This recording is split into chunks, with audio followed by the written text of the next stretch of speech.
Pagkatapos ng ilang araw, pumunta ulit si Kang Hayan sa kabilang mundo para magkampang, at sa pagkakataong ito ay kasama niyang nangingisda si Randolph. Gumagamit sila ng mga handmade fishing rods na gawa sa matitibay na kahoy at makapal na lubad, ngunit iminungkahi ni Kang Hayan na gamitin ang mga advanced fishing rods na dinala niya. Ngunit sinabi ni Randolph na hindi tatagal ang mga fishing rods niya, at sa oras ding iyon ay nahuli niya ang isang napakalaking isda mula sa tubig. Habang pinagmamasdan ni Kang Hayan ang pumapalag na isda at naririnig si Randolph na sinasabing mas mabuti ito kaysa sa mga ibang isda sa lugar, bigla niyang naisip ang gumawa ng maanghang na sabaw ng isda. Sa lalong madaling panahon, sa tahimik na paligid ng lawa, sinimulan ni Kang Hayan ang kanyang trabaho, at namangha si Randolph sa kanyang kakayahan sa paggamit ng kutsilyo. Sinabi niya na ibang-iba si Kang Hayan kapag may maliit na kutsilyo kaysa sa tuwing sila'y nagsasanay, at sumagot lamang si Kang Hayan na bilang isang chef, kailangan talagang magaling siya sa paggamit ng kutsilyo. Pinutol niya ang malaking bahagi ng isda, ngunit tinanong siya ni Randolph kung bakit kaunti lang ang niluluto niya. Sinabi ni Kang Hayan na ang mga taong katulad niya ang dahilan kung bakit nagugutom ang mga bata sa Africa, at bumalik siya sa paglilinis ng isda. Tinanong niya kung palaging ganito kalaki ang mga isda sa lawa na ito, at sumagot si Randolph na hindi lahat, pero karamihan ay ganoon kalaki. Ngunit nangyayari lamang ito dahil sa kakaibang enerhiya sa paligid ng lawa. Nalito si Kang Hayan tungkol sa kakaibang enerhiya na binanggit ni Randolph, pero naisip niya agad na ang lugar na ito ay nagsisilbing hangganan sa pagitan ng tatlong lahi, kaya't malinaw na espesyal ito. Sinabi ni Randolph na ang malaking dambuhalang kuneho at mga galit na ibon na minsan niyang nakikita ay hindi kapareho ng malalaking nilalang sa paligid, at lumaki rin ang mga iyon dahil sa enerhiya ng kagubatan. Nagulat si Kang Hayan sa pahayag na iyon dahil akala niya ang lahat ng hayop sa mundong ito ay parang mga nilalang mula sa Australia na mas malaki at mas mabagsik.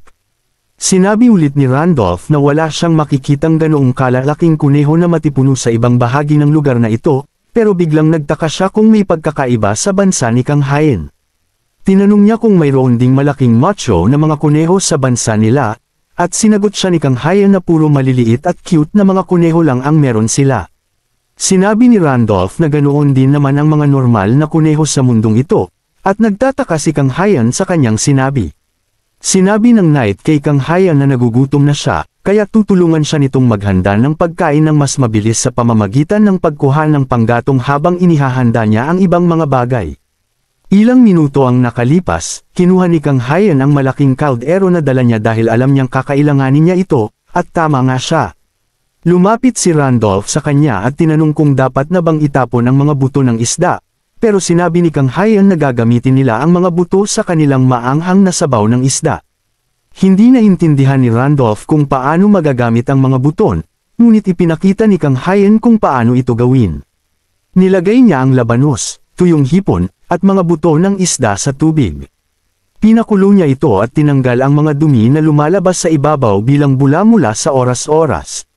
Pagkatapos ng ilang sandali, nagdagdag siya ng mga sangkap na magpapasariwa sa sabaw, gaya ng tomato sauce, sili, sibuyas, perehil, bawang, at iba pang pampalasa.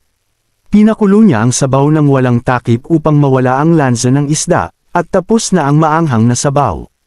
Hindi mapigil ang tumulo ang laway ni Randolph, at white rice habang pinagmamasdan ng kumukulong sabaw, at pareho silang nag-isip na handa na ito.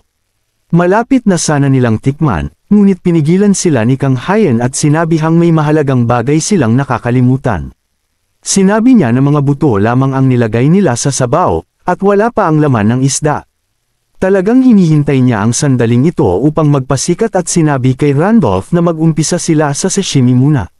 Na-excite si Randolph nang makitang may hawak na plato ng manenipis na hiwa ng hilaw na isda si Kang Hayan dahil matagal na mula nang siya'y kumain ng hilaw na isda. Sinabi ni Kang Hayan na subukan itong kainin. Habang isinasawsaw ni Randolph ang mga hiwa ng isda sa sarsa at kinakain ito, nakaramdam siya ng kakaibang lasa na hindi pa niya natitikman dati. Hindi niya inaasahang magiging ganito kasarap at chewy ang hilaw na isda, at salamat sa mga sarsa, lalo pa itong sumarap. Ang pulang sarsa ay parehong maanghang at matamis, habang ang kayumanggi ay nagpapalakas sa lasa ng isda. Ang berdeng sarsa naman ay sobrang anghang at nakakalitong kirot sa kanyang ilong, pero nagustuhan niya ito.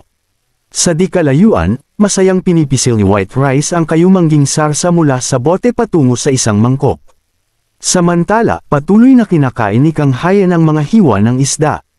Ibinuhos na ni Kang Hayan ang sabaw sa mga mangkok at sinabi kay Randolph na sa kanila, madalas silang kumakain ng hilaw na isda at pinapakuluan ang mga buto upang makagawa ng masarap na sabaw.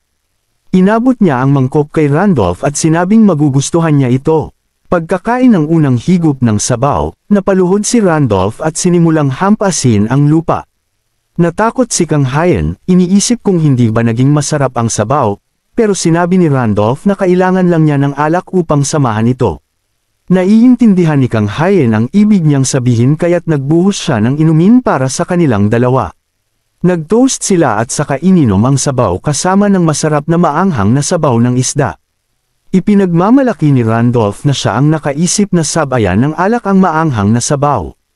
Tinanong ni Kang Hayan kung talagang gusto niya at nagpatunay siya, tinanong kung nararamdaman din ni Kang Hayan ang anghang sa kanyang bibig. Sinimulan ni Kang Hayan ang pag-aanalisa ng lasa ng sabaw, at sinabi ni Randolph na bagalan ang kanyang pagsisiyasat. Sinabi niyang magaling si Kang Hayan sa paglalarawan ng pagkain kaya't malamang na magaling itong chef. Natawa si Kang Hayan at sinabing baka tama siya. May magandang balita si Kang Hayan para sa lahat, ganap nang bumalik ang kanyang panlasa. Nangyari ito ilang araw na ang nakalipas habang sinusubukan niyang gawin ang espesyal na ravioli para kay Jungwon, at sinubukan niya ang maraming mga prototype. Nagrereklamo siyang kumain siya ng labis upang maging mas maayos ang lasa, iniisip na sa ganitong bilis, mauubos na niya ang lahat ng prutas sa testing phase. Naisip niyang baka mas makapal na sarsa ang kailangan dahil hindi lubos na natatabunan ang amoy o dagdagan ang pampalasa dahil ayos naman ang iba. Napagtanto niya na hindi niya lubos na natitikman ang pagkain. Napagtanto niya rin na noong nagluluto siya para kay Jungwon, hindi niya namalayan na hindi niya lubos na nalalasahan ang pagkain. Nang bumalik ang kanyang panlasa ng buo, hindi kasing dramatiko ito ng oras na bumalik ito ng bahagya. Gayunpaman, masaya siya para rito. Habang nagpapahinga si White Rice sa tuhod ni Kang Hayan, sinabi niya kay Randolph na makakapagluto pa siya ng mas maraming putahe para sa kanya mula ngayon, at tuwang-tuwa ang night nang marinig yun. Sinabi niyang aabangan niya ito at hinikayat si Kang Hayan na mag-inuman pa silang dalawa. Patuloy silang nag-inuman, at pagsapit ng gabi, gumapang palabas ng kanyang tent si Kang Hayan, tuluyang gulo-gulo ang itsura at inaantok pa. Nakakaramdam siya ng uhaw at nagtataka kung gaano karami ang nainom niya para magkaroon ng ganito kalakas na hangover. Naalala niyang uminom sila hanggang sa makita na ang mga bituin sa langit. Tapos biglang naalala ni Randolph na sinabihan siya ng kanyang asawa para umuwi ng maaga. Alam ni Kang Hayan kung ano ang mangyayari sa kaibigan niya pagdating nito sa bahay. Pero wala na siyang naaalala pagkatapos noon. Habang nag-iinat siya at ninanamnam ang malamig na simoy ng gabi, may napansin siyang tao sa harapan niya. Hindi niya agad makilala kung sino ito, pero napagtanto niyang siya si Emilia, ang elf. Pagkarinig sa tawag ni Kang Hayan sa pangalan niya, lumingon si Emilia at lumipad ang espiritong paru-paro mula sa kanyang kamay. Binati ni Emilia si Kang Hayan, at sa kanyang pagkakatanaw kay Emilia na napakaganda sa kalmadong paligid.